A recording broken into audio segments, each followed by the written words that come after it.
Are you at a crossroads in life with unanswered questions? How does your past connect to your present life? October Hallam can help you discover how your past connects to your present and is shaping your future.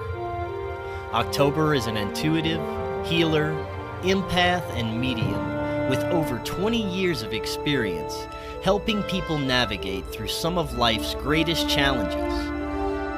A recent client from Egypt says, October is pure magic. We keep coming back for more and recommended her to our closest friends. If you would like to book a session with October, please contact her at theancientgift222@gmail.com.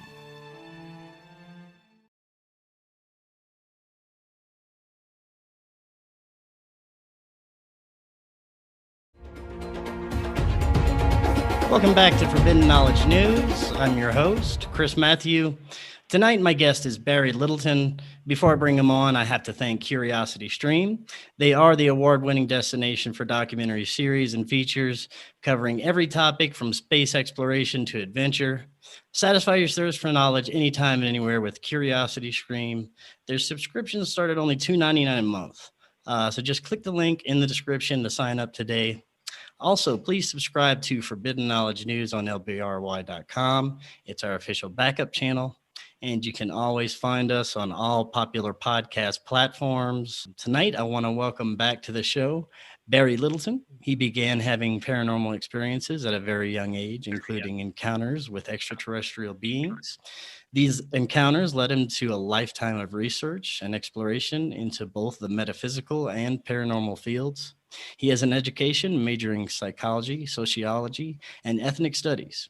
For the last 22 years, he has worked with at-risk youth and juvenile offenders through utilizing the cognitive behavioral approach. Barry, welcome back, and how are you doing tonight?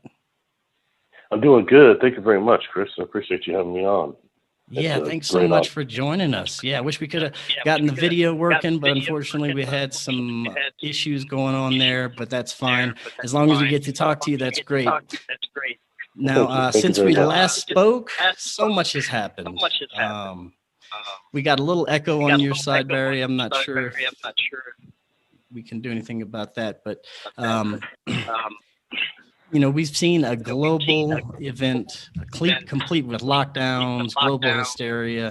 It's been a year of new conspiracies, old conspiracies that have been proven true. Some have been disproven. And of course, we have talk of UFOs and extraterrestrials in the mainstream media and our own government. It's been an interesting year, to say the least, so far. So I'd like to start out with hearing, how has 2020 been in your life so far? You know, as everybody, different, definitely different. I was actually in Australia until February, early February, and I came back then.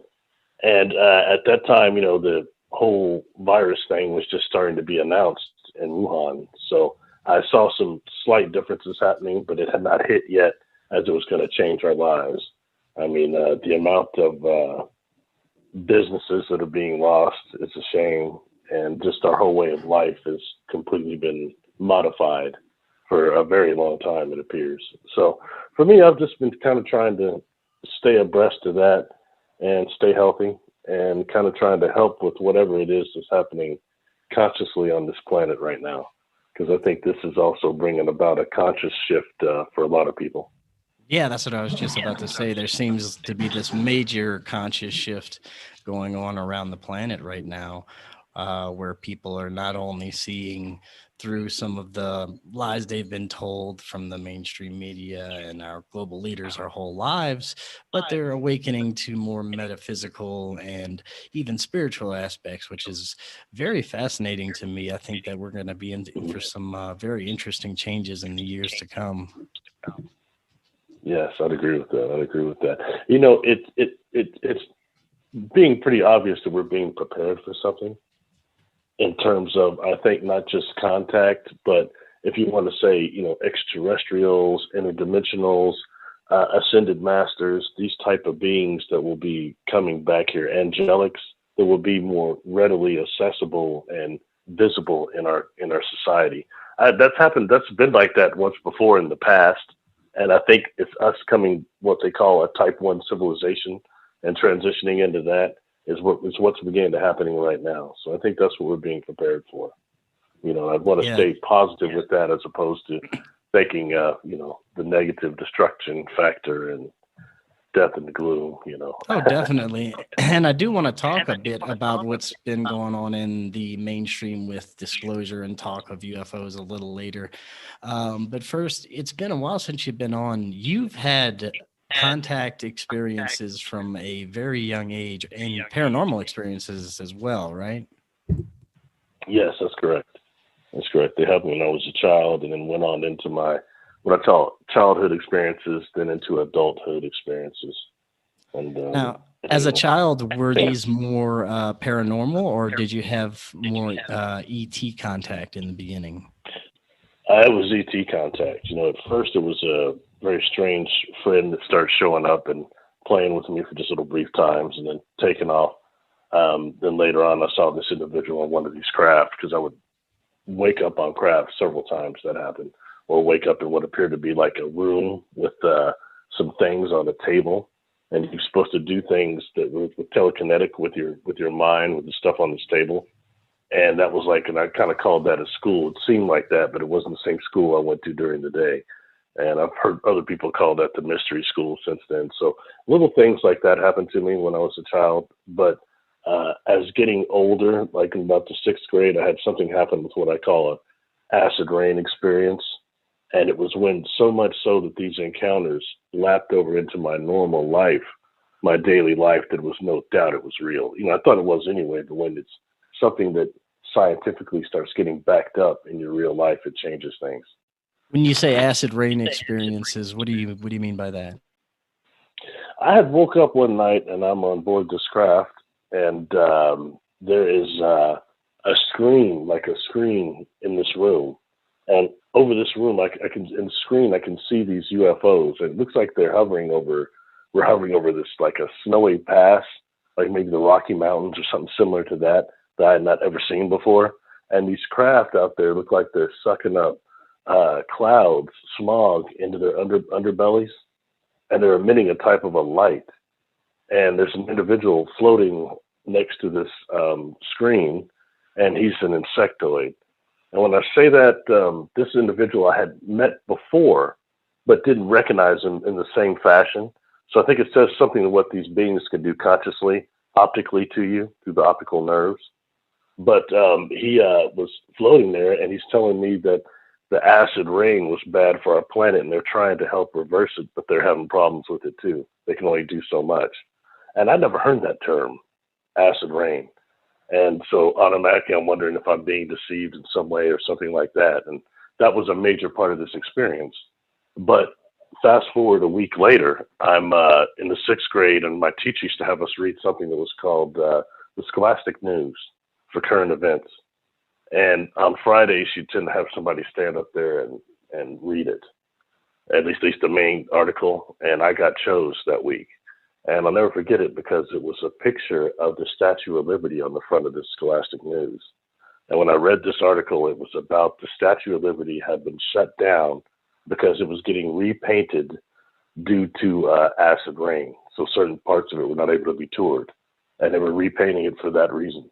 And when I saw those words in print, I mean, you can't just, imagine that type of stuff.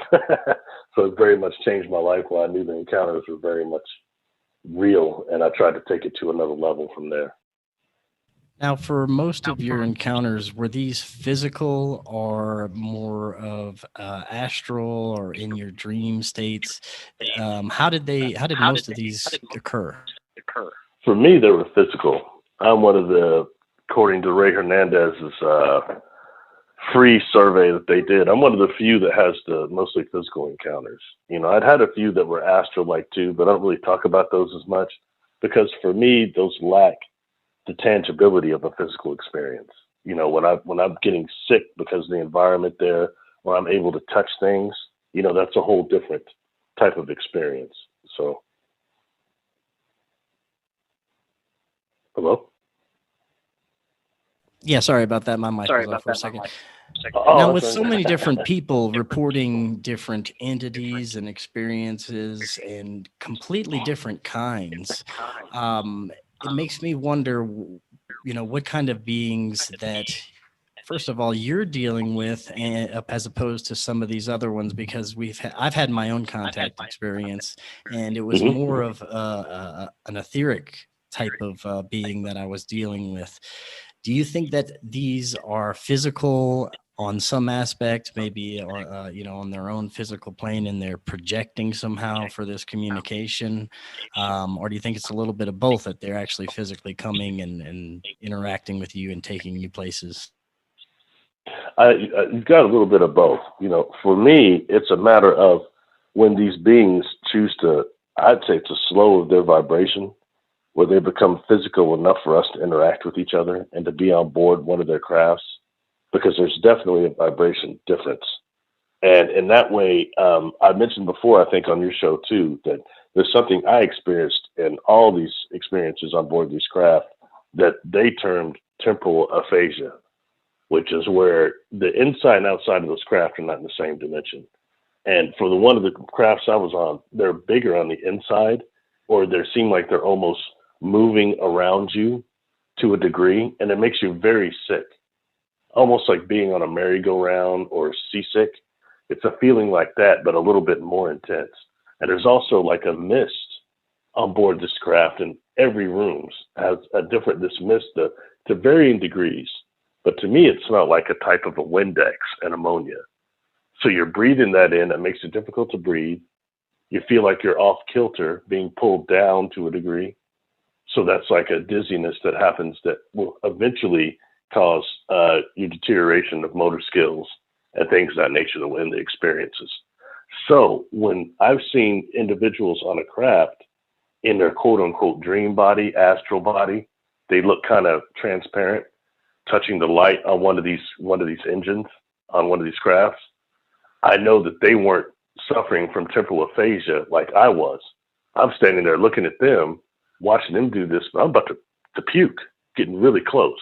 They're not having those type of problems because the astral body, the dream body, doesn't pertain to the same physical parameters that our meat and flesh bodies do.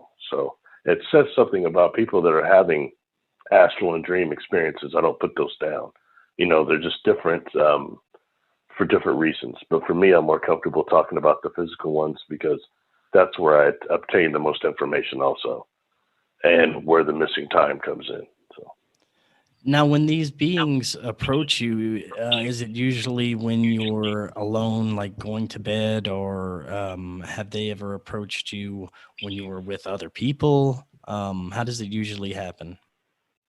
When I was a kid, I would wake up on these craft, and I interacted with one individual that came around that I found out later was connected to this, but he was actually somebody who was just playing with me when I was a kid. He'd only show up sometimes.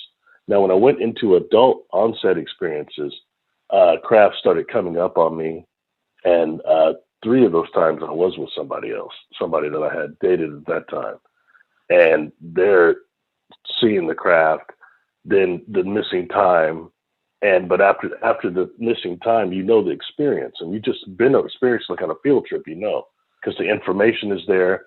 For me, it was the technology, the information they had given, and but the further you get away from the event horizon, the more it starts to fade. And I think that says a lot about when we deal with either beings or environments that are of a very fast vibration. What is that really like? It makes the retention of memory sometimes difficult of the event, the further you get from the event horizon. Does that make sense? Yes, it does. It does make sense. It's very interesting. Yeah. And you had mentioned that on many of these crafts, they have some sort of either organic material, or the walls are made of some sort of it's biological, something that seems to have some sort of living, aspect to it. Is that right? Yes, yes, yes. And they had given me a compound that they used for the craft, because I'm very, and the thing is, when you're in there, so much information comes to you, I think, both from the beings themselves but I will stick with this from the craft itself because it's conscious. It's alive. So it's, so there's a certain amount of information that's being transmitted and telethought at all times. Just like I think, because for me, I'm walking around in there and the beings are so busy doing what they do, I'm not really even being escorted. But I'm getting so sick from this aphasia, I'm not much of a threat. But two, I'm getting information constantly, and I think it's coming from the craft. So it must be knowing my intentions as well. And this type, so the organic nature would be a fungus, a type of a fungus. The compound that they're giving me, telethought during the experience was that the compound they use is a type of a metal. And now I know we call these metamaterials now metametals that are coming from planets that are devoid of Van Allen belts and atmospheres. And what happens is those planets the minerals get bombarded by a solar radiation unknown here on Earth, So that's one part of the compound. The next is a fungus. And then the third part is DNA of the crew themselves. And this combination is actually grown, fungus grows over a wormhole. Micro, I would assume. But nonetheless, that means the engine itself is temporally displaced. The engine itself is a wormhole. It's a black hole. That's what actually functions of it. So in that way there, the craft is very much alive. So when dealing with craft that come here to this planet and taking it away from expanding our parameters, Chris, away from what we're hearing about the reptilians and the Greys and the super soldiers, that's all very exciting, but let's get to the real parameters of contact for those of us that are not military involved, that we're not having negative experiences either. It's a different thing going on. So when thinking about one of these organic craft and how they truly would communicate with this planet, it would be through the tree system. And if you look at the kind of symbiotic connection that mushrooms have to trees, it's very interesting. And fungus to trees, it's very interesting. And I mean, so you've got something going on there. And I think that's very, very, very serious. And even taking that a step forward, I've done a few videos about this, the Earth's deep biosphere, where 95% of Earth's bacteria that's never been discovered exists. That's another place when you see craft going underground. Are they all going to these bases, or are some of them communicating organically and symbiotically with the Earth? The same way the crew members, with their DNA, they're connected to the craft also. So not all the flying is going on at consoles all the time. You know what I mean? A lot of there's pretty a symbiotic fascinating connection. Yeah, there's a symbiotic connection between them and the craft itself. So that is, takes it to another level, I think. Absolutely. Definitely. Oh yeah. Now you mentioned these different races. No, go ahead. Just real quick, just one thing I'll throw in right now. I'm going to be talking about this more later, but I advise everyone to check out what they're actually doing right now with mycelium and mushrooms scientifically. They're trying to make mushroom houses for astronauts on Mars for the habitation. And also they're using types of mushrooms to fungus to actually reconstruct buildings and bridges and things like that. And they're talking about fungal computers and another type of fungus they found that eats plastic. And right now that's a main problem right here on this planet. We look at that big island of plastic that's floating around in the oceans. So anyway, just something to throw in there, because for me, the contact experience doesn't mean much if it can't benefit our daily lives. That's where I'm kind of at with this. Yeah, that's pretty awesome. Now, I want to go back for a second to when you were mentioning the different species of grays that, typically people will mention, grays, reptilians, things, insect beings, things of that nature. Now, I'd like to know if you've had any particular experience with the grays. A lot of the abductees and contactees that I've interviewed have mostly, if they've experienced anything with the grays, it's been negative. And of course, we have the different types. They have reported, smaller robotic type grays, larger, more human intelligent type grays. Have you had any experience with any of these grays? And if not, what is the most frequent race that you have contact with? I've not ever had contact with grays or reptilians, but I have encountered these little blue guys on an experience. And when I say little, these beings were, I'd say putting them at knee level is almost too tall. They were very small, and they were extremely blue, and they had on these blue suits. And when I use them to answer your question is because in some ways their humanoid form seemed similar to a gray, but they just weren't grays. And they claim to be from Andromeda is what they're telling me in my mind. That'd be one. Now, the beings I've dealt with have been all different sorts. And it started off with the insectoid, all right, and then it moved to another being that was introduced itself to me. Most of them don't have names, but this one did. His name was Mana, Maana. And this creature was over 7 feet tall. And what was so distinctive about it was the eyes were very dark, almost obsidian look like, that catch your attention. But also it looked like the brain was exposed on the outside, like it has a brain on the outside. Hard, almost like the way you would see like an armadillo shell.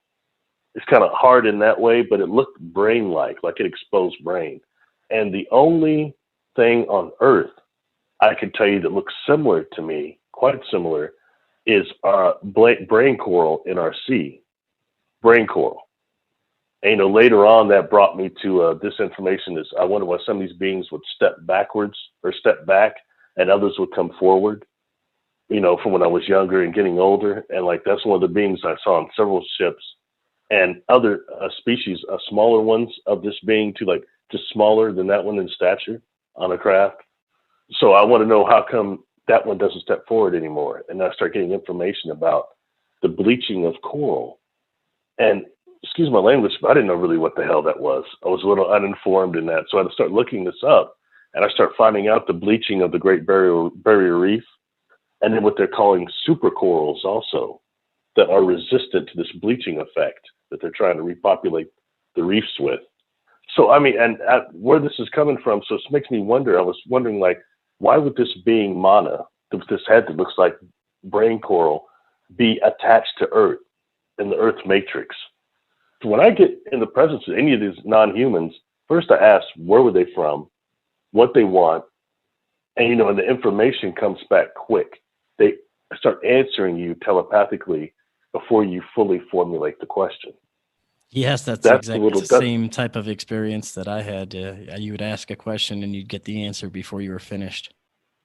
Let me ask a question. Now, Chris, how long did you find that disconcerting when it was happening? How long did it kind of trip you out as it was happening? For me, it took me a little while to get used to it. This was through a meditation experience, completely unexpected. And I actually had to ask this being quite a few questions before I felt comfortable speaking with it. I ended up even going back to my old religious dogma and asking if it was evil in the name of Christ. But it was giving me these overwhelming feelings of love and compassion that I've never felt before. So that was an indicator to me that I was speaking with, a very benevolent being. Just these profound feelings that I was receiving from this being. It was amazing. And the contact, the communication was instantaneous, just like you said. See, that's real contact you just described. Thanks for sharing that. That is exactly how it works. Because I'm sorry, when I get in the presence of any of them, I start freaking out, man. And that's what I started asking too, are you demons? Because I could be getting tricked. Hello? Yeah. I was just saying. Yeah, exactly. I'm sorry, I cut out. Yeah. You could be getting tricked, definitely. But at the same time, there's so much of an overwhelming higher vibration of love coming from them that it nullifies some of that. And then I started getting the same answer from all of them. And at first I was somewhat leery of it because I have no religion. And they started saying the Christ consciousness and the Christ energy. And I'm like, oh, nothing. Yes, I was told the same thing. That is crazy. And then before I could start doubting, saying, oh, no, not the They try to, brainwash me or something, but they start saying, no, this is not about any one human socioeconomic religion. This is about a frequency, a love frequency of the creator that you can access. And they had alluded that there might even be a higher frequency than that. They were alluding to that. They didn't say that, but I was getting that impression from them, and like they're using that. And I've never been hurt. I've never been harmed. I've never had any sexual connotation to any of my experiences, so, but I find it very interesting weird. that you mentioned the Christ consciousness, because that was brought up in my contact conversation as well. This being said that he was part of a group that spreads Christ consciousness around the galaxy, and it's not the type that we think of as the dogma biblical type of fire and brimstone type. That's cool, man. That's cool. I mean, we can't just make this stuff up. You know what I mean? It's really a trip, and thank you for confirming that, because I mean, every one of these beings I dealt with, there were one of them, these three beings, and this is one experience that was like they bilocated me. I would tell you it was a physical experience, but I was still present. But then they took me somewhere else. They like bilocated my astral body, my dream body, and these are these three beings that I call throne beings. And when I start asking them where they're from, they gave me a different term. And I'll be honest, since I'm not religious, I had to look it up. They were saying the office of the Christ. And I know they come in three, like some Trinity. So I had to look that up. Really, what is that? So, but yet then again, they were telling me that they gave me the name Pleiadians, and I was somewhat leery of that name, the J in it. And I was like, well, because that's the Pleiadians, and they, have a thing with the Fabio thing and yada, yada, yada, yada. Anyway, but they start saying, communicating with me, they're over that sector of space.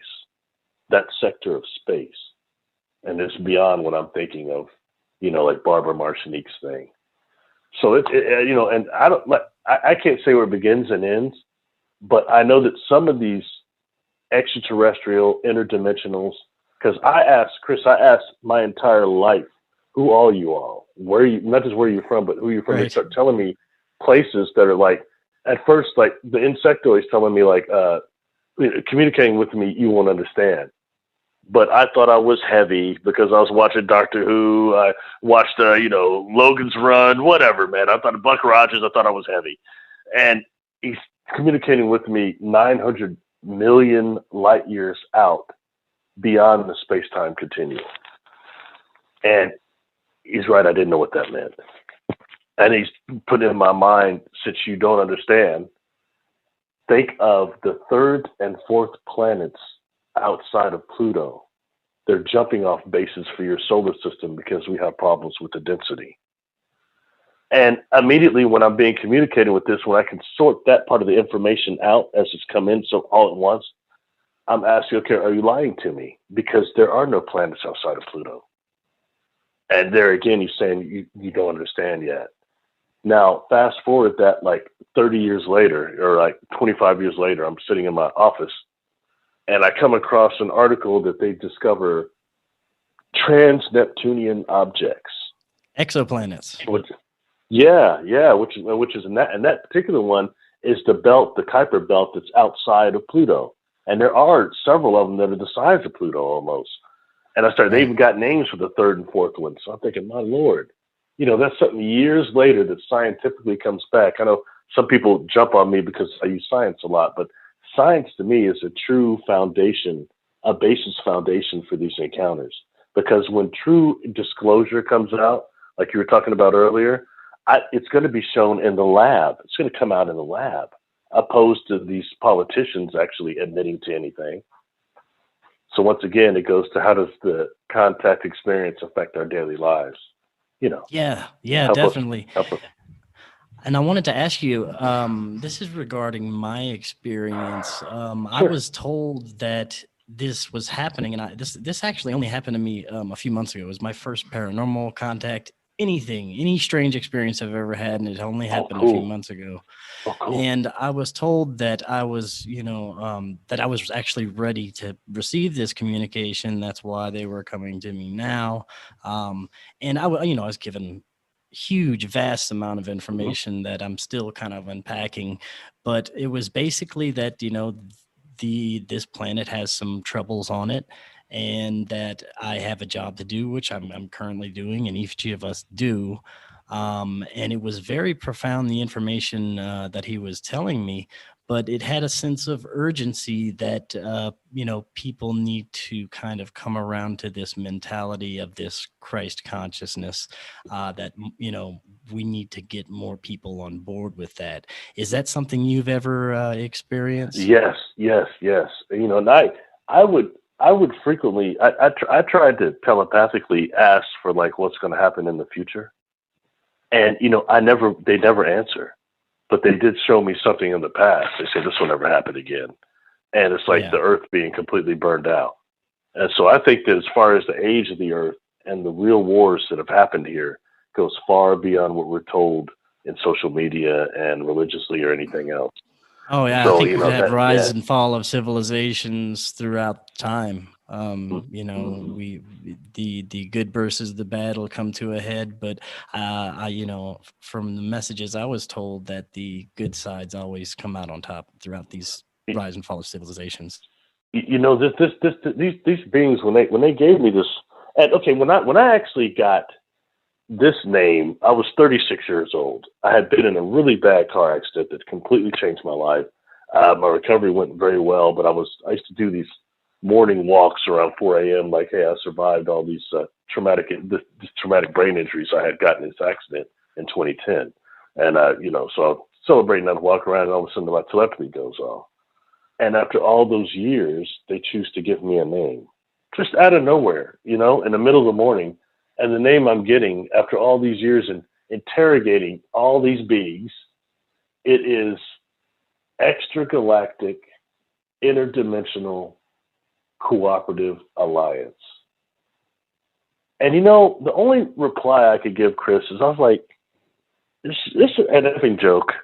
Am I supposed to tell people that? that is worse than saying the Ashtar Command or the Galactic Federation. That's even worse. Right. But then they hit me back, and it's with such intense seriousness that they're not joking. And they say emphasis on the cooperative. We go from the micro to the macro. And I think I know more what that means now when we start dealing with the miniaturization and going not just nano, but pico, and some of these civilizations that would be living in a Dyson sphere. I mean, if we think of it scientifically, I don't want to get too far off, but things like what Dr. Lear proved in the implants he pulled out of people that were microscopic, but they had miles worth of carbon nanotubes in them. Now, if you're dealing with a civilization that can do that, and they've gone even smaller to the pico, which whatever that scientific computer deal is that shows that the microchips get smaller each year, if that's correct, then we go to something that's go to the pico, and we have a civilization that's built a Dyson sphere around their solar system, like a Death Star or whatever, but that type of engineering structure. They would be exploring the universe through inner space, like Martin Short or something. No, I'm just kidding. But seriously, they'd be experiencing it through inner space, though. And I think for us, when dealing with the contact phenomenon, that's very serious, and we need to really, kind of think of that. And when someone is having quote unquote an astral experience, that astral body, the dream body, is not conforming to the physical parameters. So their perception could be put into a pin needle, and they could be experiencing one of those worlds, one of those civilizations. It's just food for thought, because I think we're so much more capable perceptually in awareness than what we've been led to believe. And speaking of us being more than we're led to believe, I wonder about the accounts of hybrid programs from abductees where they say that they'll meet like one of their hybrid children on a ship, and they'll see these programmed, genetic programs where sperm and eggs are being taken and manipulated. I'd like to get your thoughts on what's going on with these hybrid programs. Have they always been, is it just something that they've always done? Because sometimes humanity seems like a big experiment sometimes. What are your thoughts on that? Although I've not experienced that personally, I've seen something that would be technology and a being that I think was taking care of maybe perhaps hybrids or something, but not sea hybrids.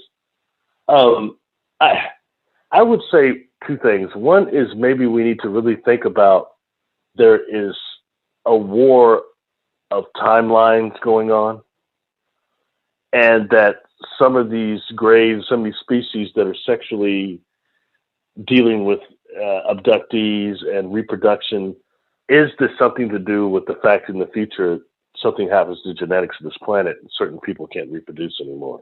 I think that's one thing to look at enduring in this. And so I don't know if it's like a galactic thing as much as it may be something that's going on this planet to keep things going. I since I haven't had that experience, I can't make that determination. But I will say this: there's every indication on this planet that it is a laboratory, and you have these creatures and in that way, scientifically, you have these creatures that would pop up, and then they just disappear. They turn into myth, legend, part of the fossil record. But if you start looking at that, it becomes really something to evaluate. I was reading a book. I just did a video. Sometimes I like to read, but there's a book called the Urantia book. And I've got issues. I read that when I was actually a freshman in high school. Somebody laid that on me. It took me about a year to read it. It's pretty thick. But I have problems with the racial thing in it, the ethnic thing, which has been disproved by now, definitely. So I got problems with that. But then I realized also that is written with what they say about melanin dominant people to stop people like me from reading it. So when I put my personal bias aside and really examined the information in there, there's a great deal of it. I was just going over one that was talking about what they call midway creatures. And that was in the Earth's history. And the midway creatures are the permanent citizens of Urantia, quote unquote, Earth. And and then they start talking about how every 10th planet in this galaxy is an experimental planet, in which all these different genetic things are introduced and experimented with, and how, quote unquote, Urantia Earth is one of those planets, and how many celestial civilizations come here and do experimentation. And I think we see a lot of evidence of that right now, and as far as the hybrid project, would it be anything different? Any different than some type of a terraforming, some type of way of replacing Homo sapien? Food for thought, Definitely. And I want to ask you a little bit more on the metaphysical side about your thoughts on reincarnation and soul contracts. I've interviewed plenty of people who have had near-death experiences, and they're either meeting with these etheric beings or even extraterrestrials sometimes, or family members, and they have this life review. And many have told me that this life review is not a judgment from these beings or God or anything like that. It's just your own, so you can judge yourself, see your own life review, and choose if you want to go back again. What are your thoughts on things like this that have been reported? Okay, I had spent a lot of time kind of studying about the death process, like the the Tibetan Book of the Dead and things like that. But then in 2010, I had this accident. And like I said, I took 4 catastrophic traumatic brain injuries, and I died on the way to the hospital. They told me like twice, technically, I had to be resuscitated. But they, during this time, when I remembered who I was and cleared out and recovered, I could still see these angelics in my mind's eye. And to this day, the healing and the fact that I recovered the way I did to the same person that I was before amazes people. Nearly impossible. And I know that these beings had a lot to do with it. And in that way, I would say that I would call them archangels, but there's a term in there. Oh, wow, that goes that you read the book. A term that they call angels, super nanothem. I say these were super nanothem, and they were absolutely regal. And the vibration of them was so high, and the love frequency was so high. I think not just they helped channel the people that were praying for me and the healing energy of the Creator to help me to heal the way I did, but any more Christ consciousness, love frequency than that, Chris, I think would have burned out my chakras.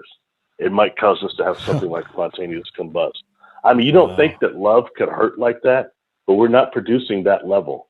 So I took, after I recovered and everything, thinking about this, poses towards some of the extraterrestrials, quote unquote, interdimensionals I've dealt with that are of the super high vibration loving thing too. And there's a difference though. As much respect as I have for the star beings and everything, they were not at the level of these angelics, and neither were the earth angels and other angelic forms I seem to have interacted with. They weren't like these beings, and these beings were not in humanoid form. They were pure light, like 1,000 strands of light. And they, and I could see it in my mind's eye, even before I remembered who the hell I was when I woke up. It's one of the hardest things to describe, is that profound feeling of love that I felt. It was not like anything I've experienced in my life. Unfortunately, not even with like family members or, ex-girlfriends. I've never felt this type of, it's like what I would call an unearthly type of love is the only thing I could describe it as, Chris, don't you think we must be capable of that and more of that? So we must be really getting sorted out here. I mean, don't you think? I would definitely. We must be capable of it, or they wouldn't share it with us. Yeah, that makes sense. That definitely makes sense. Yeah, you come to the same conclusion I did like that, because I was thinking wow, well, how come? Because I know I certainly love my family, but I was like, man, I can't quite seem to project the type of love that they're projecting. You know what I mean? It's a different frequency of it. Yeah, and it makes me feel like I'm coming up a bit short, or maybe that's part of our evolution process, is getting back to that or remembering that, like I'm of a firm believer that we are immortal souls, and that goes very far. But the fact that we incarnate here on terra firma, devoid of soul life memories, pretty much sucks. Just pretty much sucks. And the fact that, it's like, okay, we're seniors in high school, but we can't remember kindergarten to 11th grade. What kind of crap is that? That's so I think that's an issue of that. And part of the work I do that I don't talk a lot about will be like helping souls crossovers, earthbound souls. And it can be done like through when you take somebody into super deep hypnosis and you start tripping when you're trying to work on something else.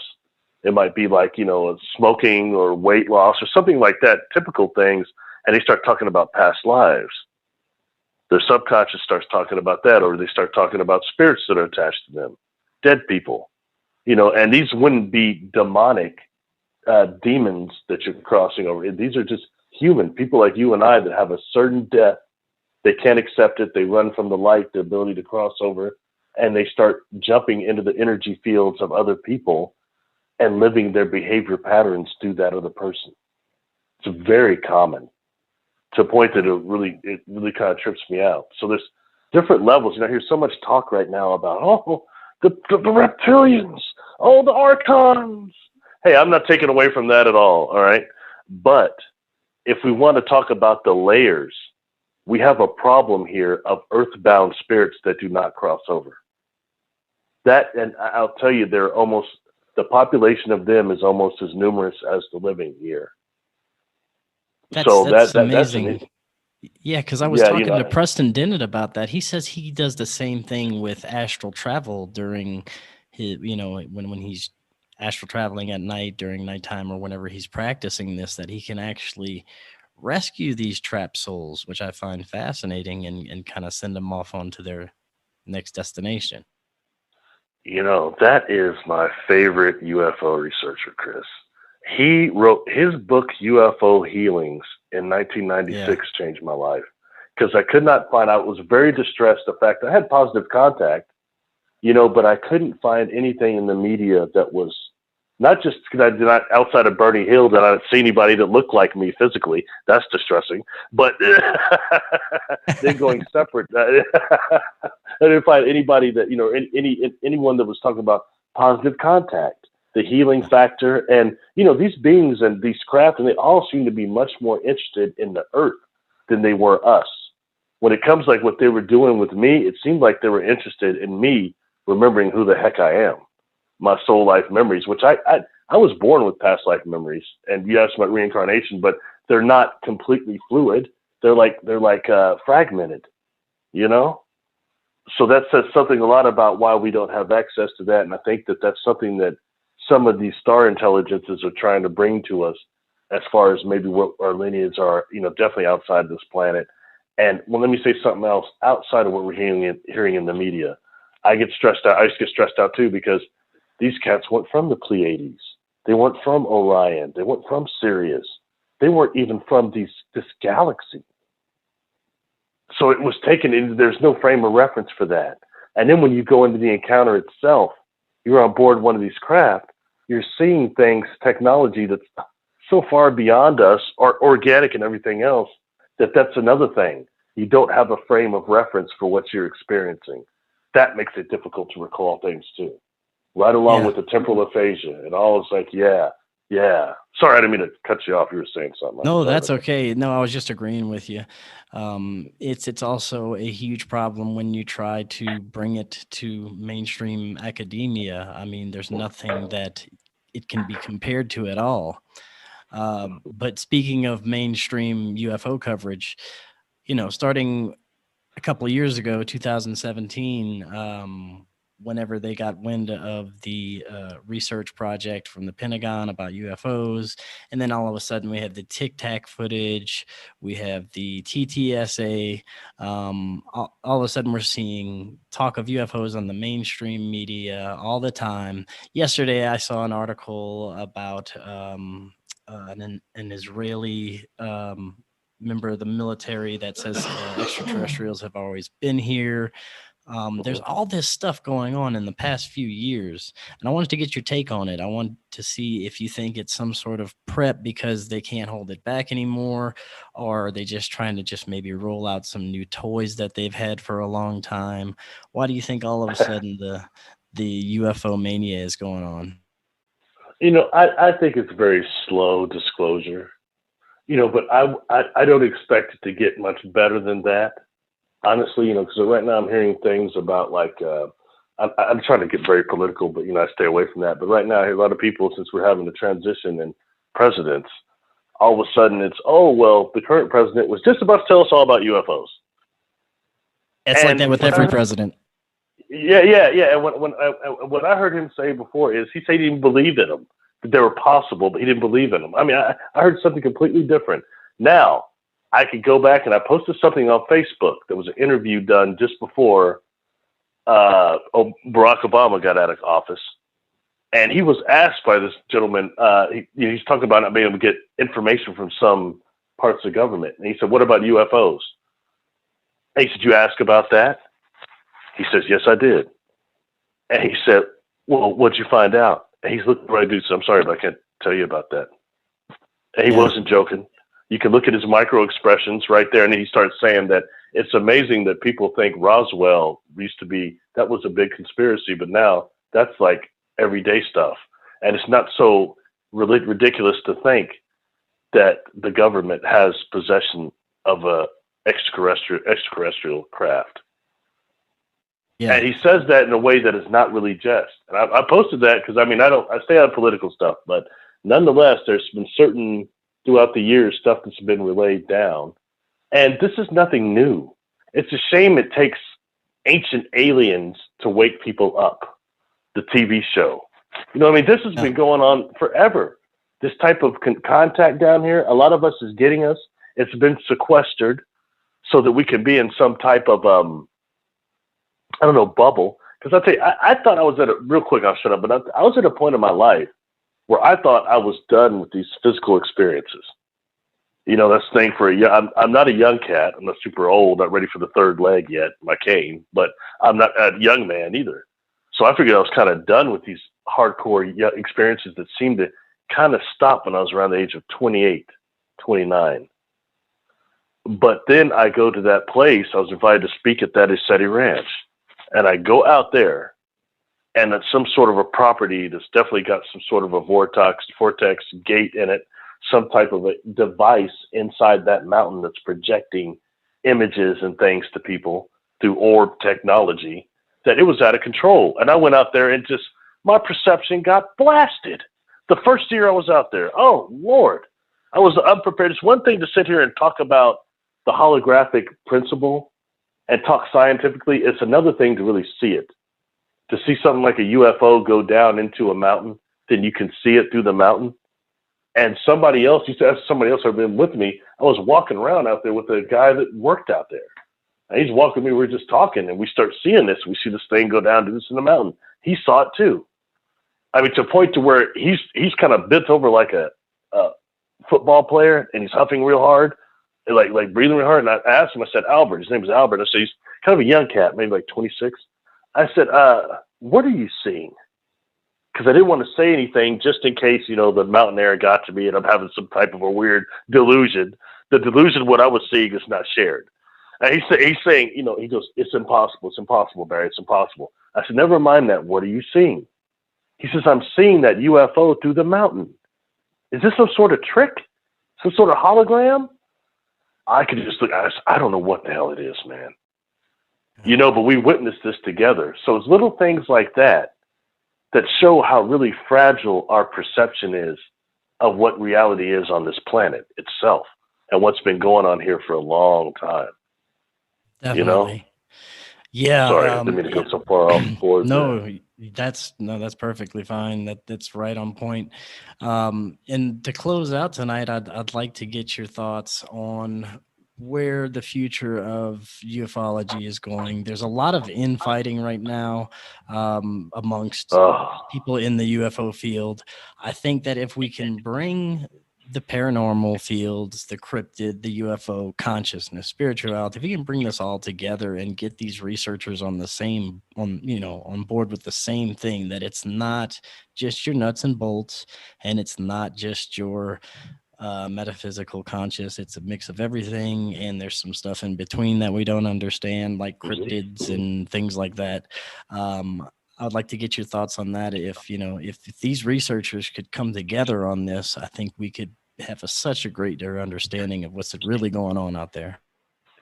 You know, here's the problem I see, and I'll speak frankly. It's probably going to piss some people off. You've got the ufology community, you've got the New Age community, and they're whether separate or not, you know, what you've got that are attracted to that, you've got those people that are mentally ill, delusional. You've got straight up liars. You've got people seeking fame. And, you know, and the conspiracy theories, they go so wild that honestly, it stops the real scientific community from taking any of it serious. And that's a shame, because my main reason for coming forward was I wanted to talk to the scientific community and help unite it. I've been blessed enough to do that. You know, I've got a couple of scientists that are calling me and talking to me once a week, but it's yet they're not going public about this, and people don't know that they're even dealing with this because it's not mainstream. Because I think of the amount of stigma that you have around the ufology and New Age communities. I'm not meaning to discredit everyone that's a part of that, you know, but by any stretch, but it's not inclusive of the scientific community. We've got to bring them in. Barry, I can't hear you. You went dark there for a second. Hello? Hey, yeah, you went dark there for a second. Oh, you were just saying we have to bring the scientific community in. Yeah. In with all this, with the true abductees and contactees, like what you and I have talked about here, this Christ energy thing. You know, I've seen that type of an energy is what they're using to run these craft. We call it orgone energy also, or prana, but they're bringing a type of life energy out of water, and they're using that to use as propulsion. And in some cases, it's also the life energy, the prana of the crew itself, that they're not just crew members, they're also the propulsion. You know what I mean? The navigators. It's not the separate things that we think. So when dealing with that, how are they polarizing this living light, as they were calling it to me quite a bit? It's just things like that. Our science needs to really breach that. And these are the things that'll take us into being a type 1 civilization, where we're no longer just on the fossil fuels. We start using the parent star as our main power source, space as our main power source. Right. Yeah, we're coming up with, they have so many independent researchers that are coming out with information about these ancient technologies, energy, frequency, vibration technologies that we don't understand, that could change our world so greatly if we had these technologies again. We're making some great discoveries when it comes to these independent researchers. Do you think there'll come a day in our lifetime where we can see some of these great technologies, these vibrational frequency technologies, consciousness technologies, possibly come into our own lives? Yes, something like, for example, this is a little different than that, but I was mentioning the amorphous glass, the transparent glass that they have now. People talk about Roswell all the time and what the Roswell debris was supposed to be like. Well, you've got this amorphous metal that shows it's back engineered right there. That's something, but yet I don't hear the ufology community and the New Age community talking about this metal and this scientific discovery. See, they're not paying attention. Or the fact that, we've got the mushrooms that are being used for things that, like, to the plastic what I was talking about, that's not making mainstream. Or the fact that when we talk about fungus, I'll end with this, that, there's fungus that was growing on the wall of Chernobyl and Fukushima. That's called radiotropic fungus. And it's been suggested to me by some scientists I talked to, several. They said they thought that maybe that was possibly from an extraterrestrial civilization sent here to help us cope with radiation cleanup. And that would be from one of those civilizations that might be on the nano scale or the pico scale. Just food for thought. Not saying it's right, but the scientists are talking about it behind the closed doors. I think it's interesting. It is. Yeah, we live in very fascinating times. I think we're going to see some very, very interesting things come out in the near future. And Barry, I want to thank you so much for coming on again. That was great information. And of course, we'd love to hear from you again in the future. Well, thank you for having me on, Chris. And I really appreciate all the work you're doing in this field and trying to bring enlightenment. So thank you very much. Yes, thank you again. Let's talk to you again in the future. Till next time, everyone else, you have an excellent evening.